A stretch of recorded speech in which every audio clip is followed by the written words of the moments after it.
Hello, everyone, and happy lunchtime, at least on the West Coast. I think for Holly, it's either late lunchtime or not lunchtime at all. Welcome to another episode. I believe it's number 5, I think, of season 2 of UXR Conversations, the YouTube thingamajig that I do once in a while, as much as I possibly can, where I talk to researchers and research leaders and research ops leaders like today, and we talk about things that are on our minds and themes that I believe a lot of people in the community hopefully care about and also feel like they want to figure out. And so in case you have never watched any of these before, I'm Noam Siegel. I'm the Director of User Research at Wellfront and the creator of UX Quests, this YouTube channel and newsletter and other things. And I am delighted to have Holly Cole, who among many things is the co-chair of the Research Ops community with me today. Hey, Holly. Hello. I've been waiting to talk to you. Hello, people. I've been waiting to talk to you for a long time, so I'm really excited about this. We chose, you wanted to highlight the meeting of research ops and diversity, equity, and inclusion, which I'm very, very much looking forward to talking about. I know I have so much to learn, and you mentioned you still do as well. But before we dive in, and I'll also introduce you, I just want to remind anyone who's watching now live with us that we really encourage you to send us your questions, your comments, whatever you want to share. And we'd love to hear from you. And we'd also love for you to subscribe to this YouTube for updates on more conversations so you don't miss conversations like these. So with that said, I'll just embarrass you for a tiny little bit, Holly, just a tiny little bit. Holly has been many things. She's worked in both consulting and in-house life at companies you've probably heard of, like Verizon. She's been the director of research and research ops at 15Five. And maybe most relevant for the conversation today, she is the co-chair of the incredible research ops community, where every week over Slack, over Medium, over websites and other various places, the community shares best practices, methods, ideas, ways of working that help all of us researchers and research ops practitioners be better. It's a really amazing thing. And if you are not aware of this community or not part of it, I could not recommend more strongly that you join and you take part in the conversation because it's really helpful. Holly also you have a master's in applied design research, which makes sense given what we do, but you also have a BFA in sculpture and political science. Yeah. And this is something that always amazes me. It's the beginnings of people's careers. And I'd love for you to just talk a little bit about those beginnings and sculpture. And do you still do that at all? And how did that sort of topic influence the way you think about research? I would love to start there.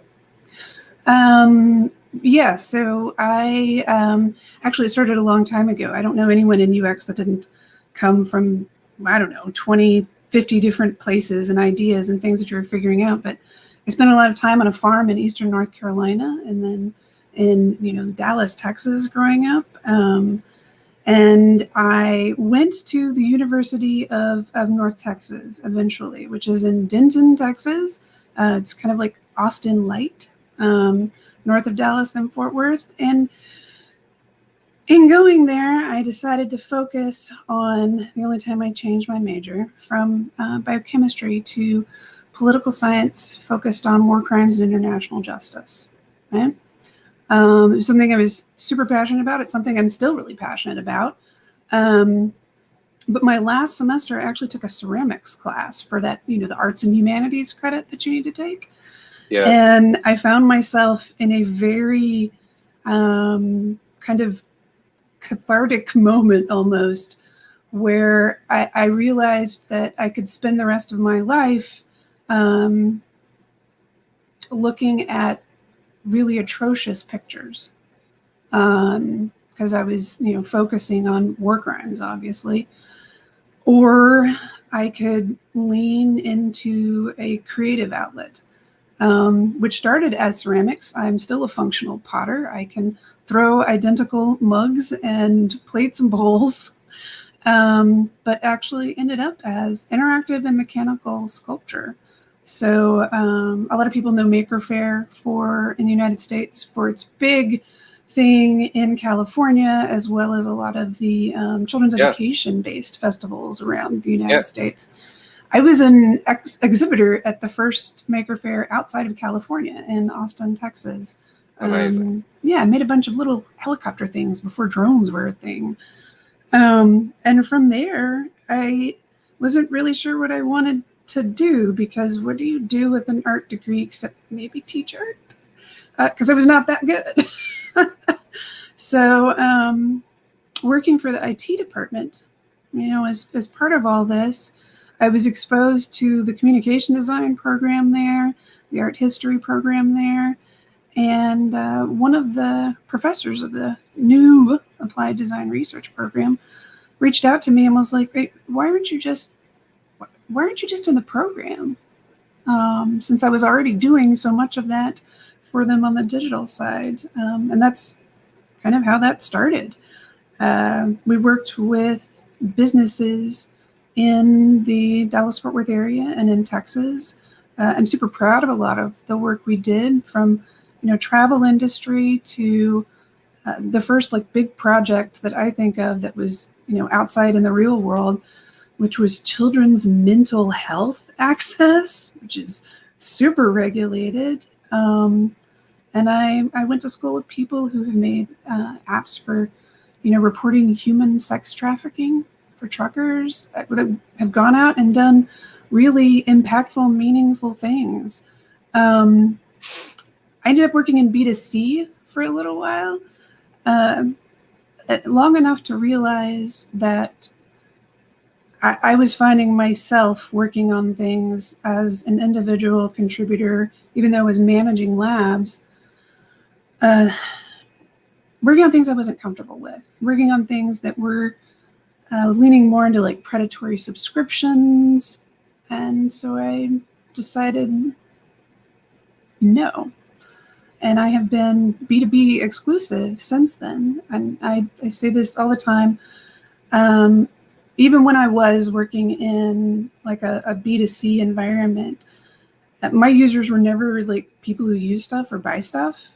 It was the people I worked with. So if I made stuff for the people I worked with, my users are my coworkers. So when going into B2B, I moved into a space where you were always making things for people at work. And I focused in even on HR tech. I was the kind of de facto head of research at one of the largest applicant tracking system companies in the United States for a while, and then with everyone loves those ATS systems. Yeah. Hey, but it's recruiting. Ooh. And in the midst of all that, stumbled onto Kate Towsey's tweet. I think I've been a member of that Slack community since the day it started, because I was a member of Lou Rosenfeld's. But I developed a really strong affinity and understanding of the pain points of recruiting and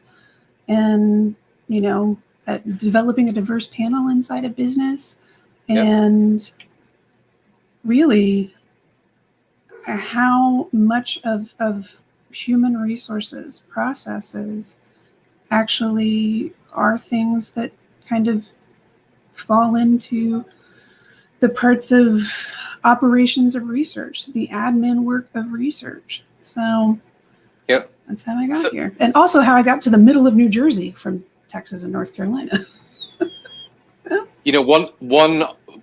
One of the many things that you said that resonated with me and that I think could be interesting to talk about, but maybe in another conversation, is being uncomfortable. I mean, even just hearing some of your stories made me uncomfortable, and I think that's something that's very important to experience. It's important to deal with, and it's an amazing driver of growth and discovery in our careers and our lives more broadly. I think it's important to be uncomfortable. And so I love that theme about some of your work.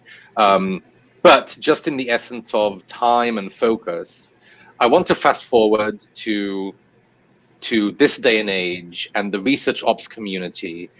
And I'd love for you to just share, first of all, just reflect with me here for a second on the broader state of research ops right now and what's kind of top of mind in the research ops community before we dive deeper into DEI specifically. What's going on right now in the research ops community, and what do you think are some of the things that's the top of mind more broadly? Well, so I think everyone and their dog is looking for a way to really collect and disseminate the work of research better. So whether that's a repository or a newsletter or however it is you do it, all companies are looking for a way to do that better. And then one of the really salient things that came out of 2020 and people going remote and the burnout from that is the disparity and the mental switching you have to do between tools.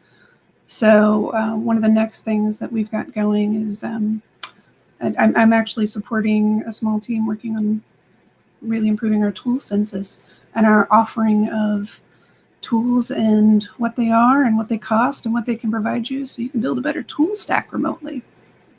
Yeah. I'm excited. I've been thinking about that. So excited. Yeah, I've been thinking about the whole stack thing a lot. Yes. Yes. And building like the perfect, or as close as can be, research stack. I really want to shout out really quickly to Andrew Garber Brown and Carol Morgan, who are driving that, and I'm really excited about 2021 and that tools table that we have becoming a really super useful thing for people. So. Fantastic. I'm excited for that. Okay, let's get uncomfortable. We have a huge issue in tech, in research, in society with diversity, equity, and inclusion. Yep. I know that I have many failings in that area and trying to do better. It's very top of mind right now. As someone who's hiring, as someone who's conducting research and other things. I mean, let's just dive into that, and by the way, we have a few questions from Vishal around the topic, but he too is asking things around where are the problems first and foremost? What have our failings been? Where does this all start in your mind when it comes to research and DEI, or maybe even more broadly in tech? What's the root problem? It's actually, I mean, it's still just that same thing is, when we come in and work at a company so often as researchers, you're not going into a huge team. You may be doing 3 different jobs or 8 different jobs, and you're scrambling trying to get everything done. So you do have to cut corners, and you end up working with people that is easiest for you to communicate with, and those are people like you. That and tech companies don't really understand the speed of tech doesn't accommodate that well. It just doesn't. So it's being able to push back on that and really demonstrate that with as many things as you possibly can. Like I told you earlier, one of the things that I keep just bringing back to people is that numerous studies, Forbes, McKinsey, just across the board, talk about the success that you can have, the financial success that is correlated to a diverse workforce and a diverse user population that you're talking to, and that makes sense. I mean, I can talk to almost anyone in technology and say, hey, what these things that are great about technology, I mean, even cryptocurrency, blockchain, is that it's distributed and it's diverse. It's redundant and there's multiples out there, and that makes it stable. That makes it a better bet, right? So why aren't we doing that in our companies with our people? Yeah. Yep. My big discomfort was in user research, I think everyone's familiar with personas. There is, particularly in B2B, and I am guilty of this, saying that, this is people at work. This is people at work. What they look like, their personal demographics shouldn't matter, because it's not like you have a choice. You have to use this tool, and it is more about a goal or a job to be done, if you will.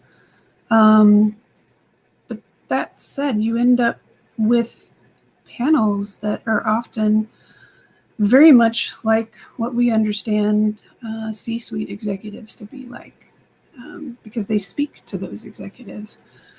And that's just frankly untrue.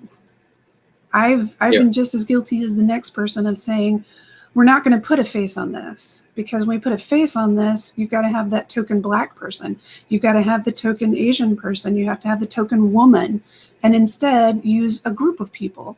I have said that. I've done that.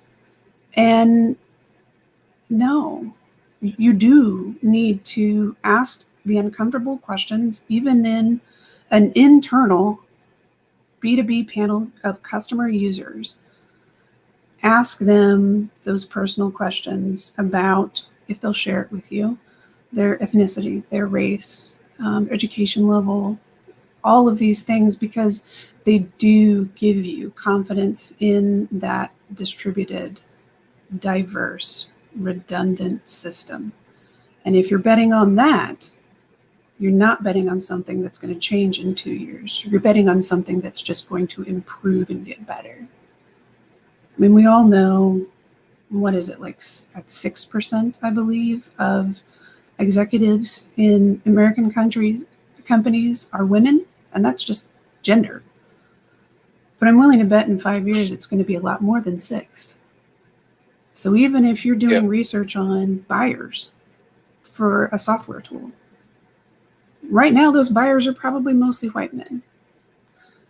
But bet on that changing. Bet on that becoming a distributed, diversified network, because that's going to be more stable, and it's going to give you more stable information.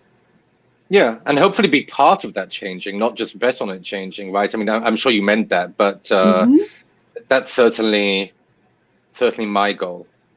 Oh yeah, that's it. You're saying this is going to happen, and manifesting that in a way. We had obviously, with everything that happened in the United States this year, I think the whole world was watching. But this is obviously something that happens in a variety of ways all around the world. I mean, in Australia, it's not great to be Aboriginal or Asian. In the United States, it's not great to be Black. And as an organization, as a core team running this, we had that conversation. What do we want to do? How do we want to talk about this? How do we want to bring this to our community? And we actually made a conscious choice. A lot of communities were making a space to have that conversation, a BLM channel or a DEI channel. We actually took a stance and said, we have that channel. It's in panel management and recruitment. That's where we need to talk about this. It's not in a special channel. It's in how we can change the world by starting to talk about how are we getting to a diverse group of users? How are we making sure that it's not just their job title, it's their whole person that we're accounting for when we do our research? That was, and I can't thank that conversation and those people more for saying that and being willing to take that stand and say, let's make a difference and not just say a difference. Yeah. You're taught in design school, I imagine, so I've heard, I never went to design school, to explore the problem space, right? But I feel like we know the problem space. I think we could talk about the problem space for the rest of this conversation, but then I would feel like this conversation was a failure. Yes. Because I feel like we understand the problem and we're just not solving it. Yep. So I want to go from the problem space into practical solutions that we owe it to the beautiful people that inhabit this planet to resolve and to bring more diversity into research and into tech. And one thing I find myself clinging to in what you said is the speed that tech companies move in. Yeah. I mean, we cannot fucking stop talking about that. How you can curse on this random YouTube show, by the way. Oh, good. Good. How fast we move, and in the past, how we break things, like democracy. And how nimble we are, and we're all a bunch of ninjas and rock stars, just nimbly shifting left, shifting to places. You know, there's a saying in Hebrew I have found myself mentioning many times recently. In Hebrew, we say full gas beneutral, which means you're pushing the gas metal to the floor, you're flooring it, but you're in neutral gear. Yeah. So you're going fast, but you're going nowhere, which is exactly how sometimes it feels when it comes to diversity, equity, and inclusion. Just going nowhere, basically.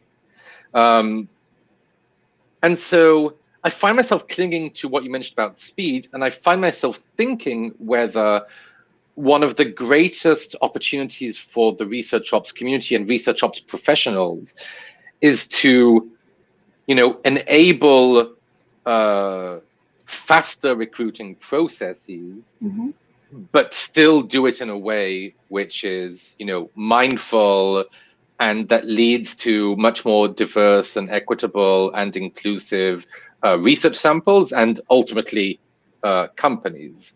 Yep. I mean, we are going to focus on research in this conversation, but obviously everything we say also pertains to HR, you know, people practices and recruiting employees. But just to focus on the research component, is it possible that one of the greatest things about having a research ops team or professional or even just taking into account all of the marvelous work you're doing is that you can match that speed, which is kind of a given. Like, we're not going to get companies to slow down, No. But hopefully we can match. No, that's just naive. But hopefully we can match their speed and do it in a much more mindful way. Does that make sense? Yes. Is that the solution? That's so it's like it's not something that resonates with hiring managers, with executives, but I'm a big proponent of hiring a research turtle. You want to hire, you want to hire somebody who's going to come in and set those processes up and is going to give you those templates for doing things quickly and making sure that all of these different things are taken care of and that you're incentivizing correctly to get the right kind of people, and then hire in those rock star researchers who all they have to do is show up, and they're going to get, say you're actually talking to recruiters, actual recruiters who are sending people in-mails, giving you cold calls. Let me just, I'm going to lay this on the table. How often do you get an in-mail or a cold call from someone named Susan McGee compared to someone named Shriman Chinnareddy? But I went out and found all these recruiters, and most of them were not named Shriman. Interesting. Now they would be. Yeah. Yeah. Yeah. So, it shouldn't matter that all of these things, you're doing a job, right? It's just a job. Yeah. It does matter. It does. Yeah. Yeah. No, of course. So Vishal, who so he just got his first UX role in research ops. Congrats, Vishal, on entering a marvelous community, which Holly is an important part of. And he asked a bunch of questions, which I think are key to our topic. So what are some practical ways to champion diversity and inclusion, if that's the key in the recruiting process? And What are some of the more specific practices that are problematic and contributing to the issue rather than the solution? So I think that's great. He also mentions that he has only found a handful of studies that don't use Amazon gift cards as incentives, and mentions that that's not necessarily bad, but it can exclude folks who, for example, don't support Amazon and would rather pay off a bill they have in exchange for their time, which I think is a great point, which I will honestly say I have not really thought about recently. So going back to the original question, yeah, no, I'm sure you have. So I think we have two questions here, which would be really helpful for the audience and anyone watching this afterwards, even if it's not live. Number one, maybe let's start with the problems. So what are practices we are probably engaging in research that are problematic? And maybe we're blind to that, but we need to wakey. And then the second question is, what are some practical ways to help address this, to champion diversity, equity, and inclusion, and to do better? So let's start with the problematic existing practices. Do you have any good examples for us here? Well, the problematic existing practice is to take the people who show up, right? And for that, you're going to get people who are looking for that, who are looking for an opportunity to come in and do something for $100 and maybe not working two jobs, those kinds of things. And that is a speed thing. It's a speed thing. And some of the ways that you can try to change that is to ask the uncomfortable questions and bake that into your process as you start the job and say, hey, there are other things that we may be able to kind of shorten down and give, really brief overviews at the end or something, but really give me the time up front to make sure that the people that we choose to talk to or to participate in this survey are people that are, if not representative, are potentially like weighted in order to work against the fact that most of the people we've talked to before have been white people of all genders. So that's one of them. And another one is to just make sure that you're okay with being uncomfortable about asking the uncomfortable questions about demographics.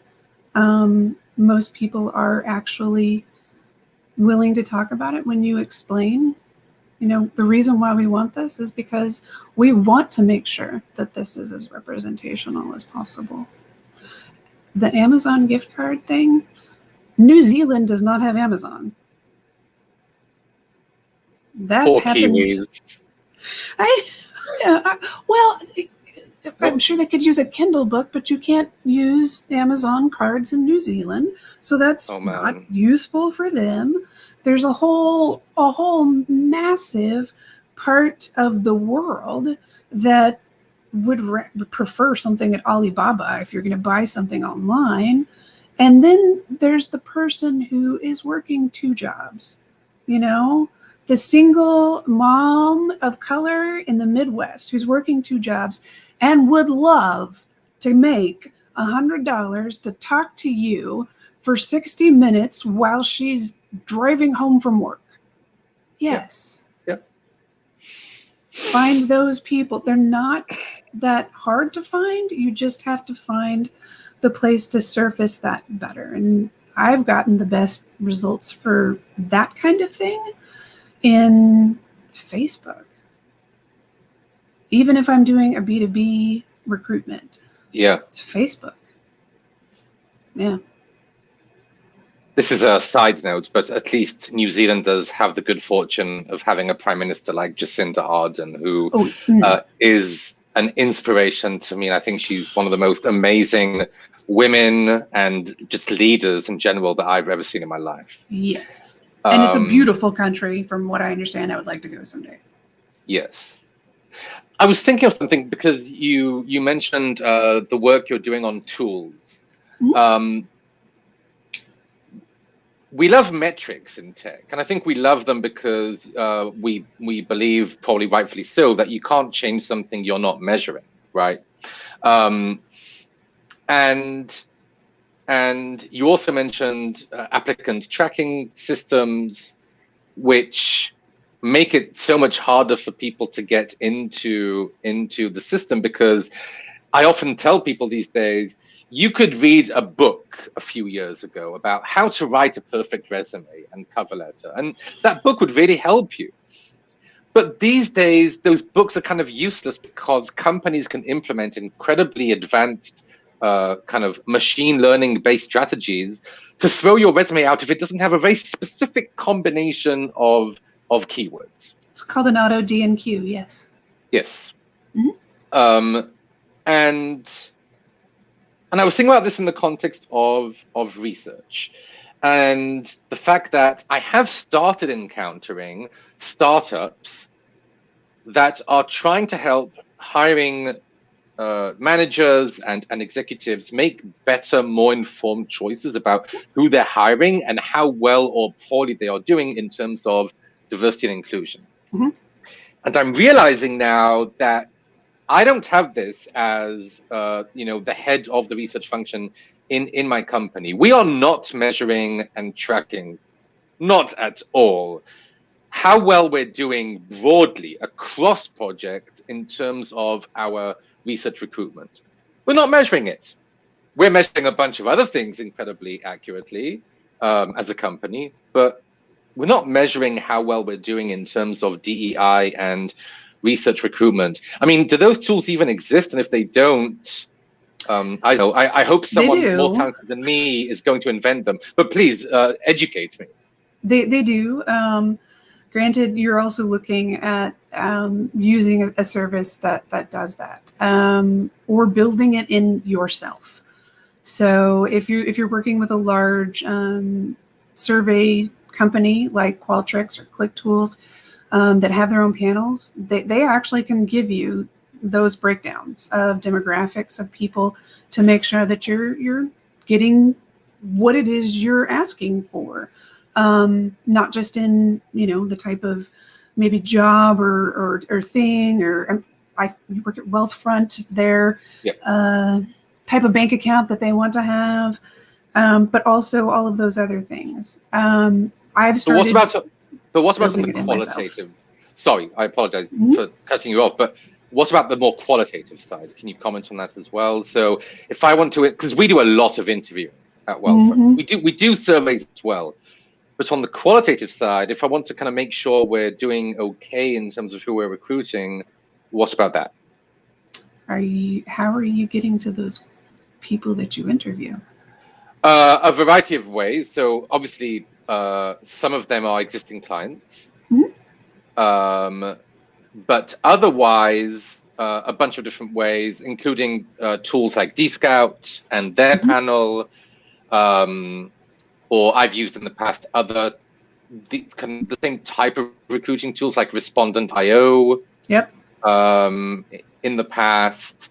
So yeah, it's kind of a mix of existing clients who, in our case, certainly have certain typical demographic characteristics, and or these other tools. Yeah, it's.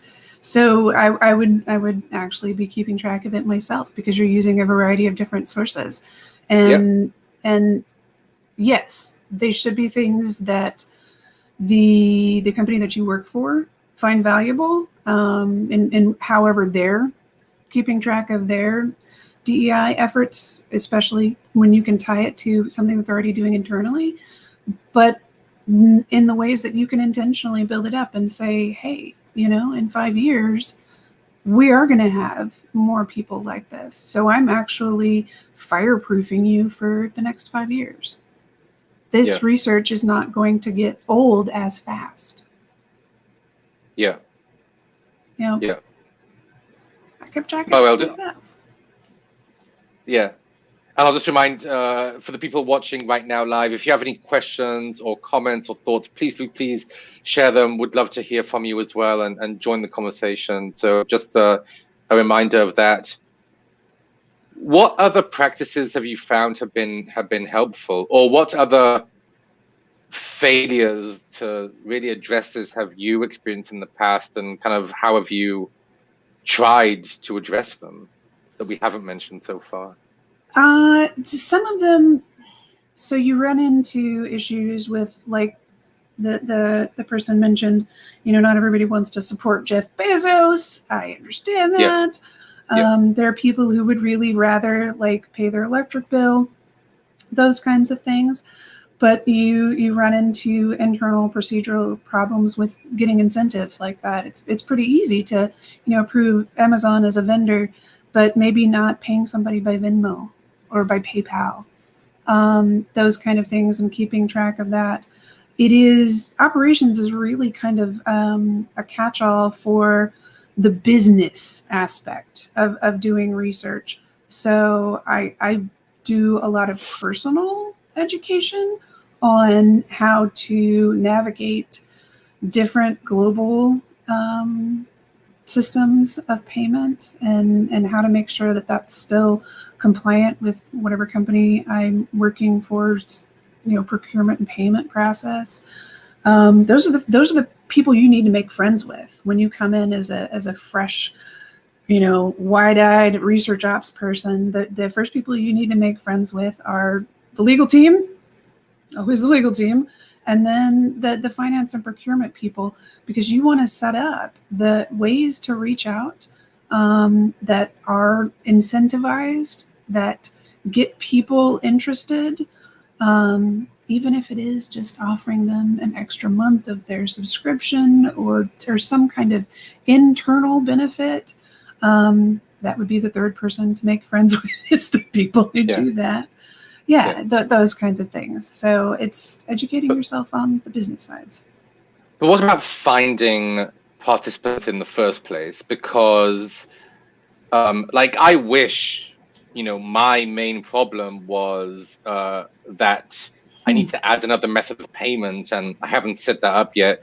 We have an amazing legal team and an amazing finance team, and I'm sure they would work with me and find solutions.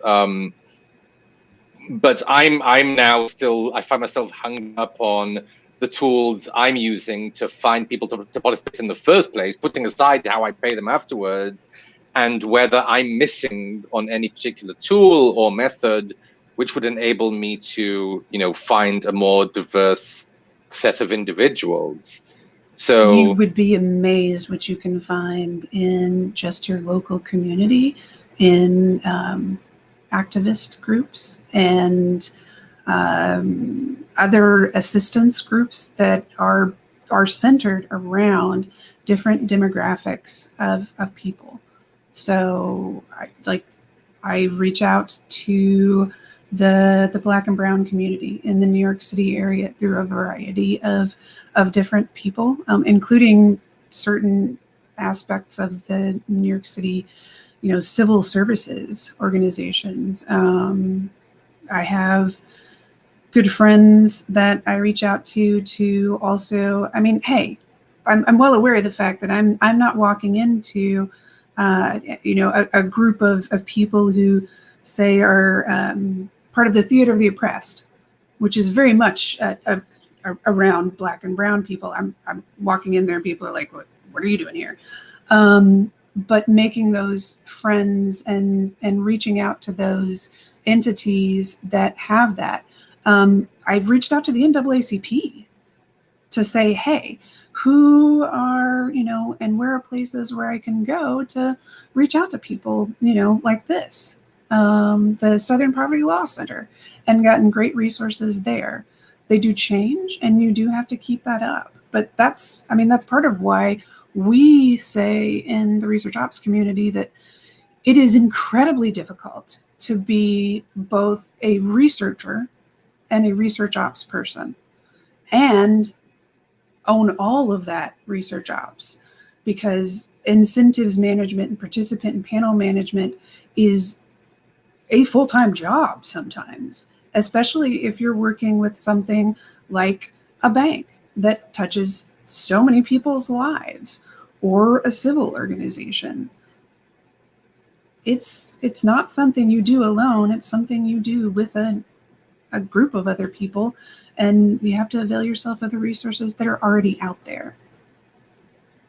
I will be sure to send that last minute or so of the video to certain people, because I am certainly, I do not have support of dedicated research ops people. So When do you sleep?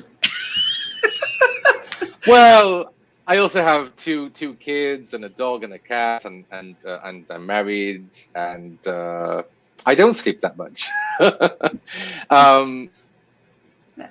But it's a lot, because then you're also talking. I mean, we talked about tool stacks and the complexity of all of that, and trying to hold all of these things together, while also making a concerted effort to say, hey, you know, I need to somehow make sure that even though I'm selling this to executives, because that's who can buy business software, and they're mostly white guys, I need to talk to more than that. Because while it might be 1% now, in 5 years, it's going to be more. Yeah. How about you mentioned something about, kind of local organizations or communities, but then of course you may be over-indexing on the local bit. Mm-hmm. Many it companies helps being in the New York City area. Yeah. But we need to recognize that not all companies are, and that many companies operate nationally or even internationally, and so that still introduces some issues. I guess what we really need to go is like glocal, or I'm not sure what the right term would be. Ooh, and that seems like a I've used specialty recruiting firms in other countries, specifically in India, because of the banking systems there, and and just the access to technology, the types of phones that they have. It's a very different situation. So I've used specialty places there, and that's something that's on the ever-growing list of things that we want to build up in the community. Is what are really great tools for doing outreach in Europe or in Lagos or New Zealand. Where would you go to reach out to people there that isn't an academic source? Yep. Oh man, we have to end in about 2 minutes, and I genuinely wish we didn't, because this is a conversation that needs to go on and figure some more stuff out. But I just wanted to give you the space to plug anything or mention anything, or call out to our community, and say something that's important for you to mention before we finish. Did you want to add anything before we have to go? I almost want to jump on something you said earlier. There's a concept in the Jewish faith that this is the world, this is the life where you're supposed to make a difference. This is where you're supposed to do good. So it's worth it to fight that fight when you can. Yeah. Go out and do good now. Yes. Thank you so much. It is uncomfortable, as it should be. We should all be uncomfortable until things look a lot better than they do right now. Thank you so much, Holly Cole, who among many other parts of Identity is the co-chair of the Research Ops community. If you're open to it, where can people get in touch with you and maybe get some advice, mentorship, guidance, or otherwise? I'm on all the things.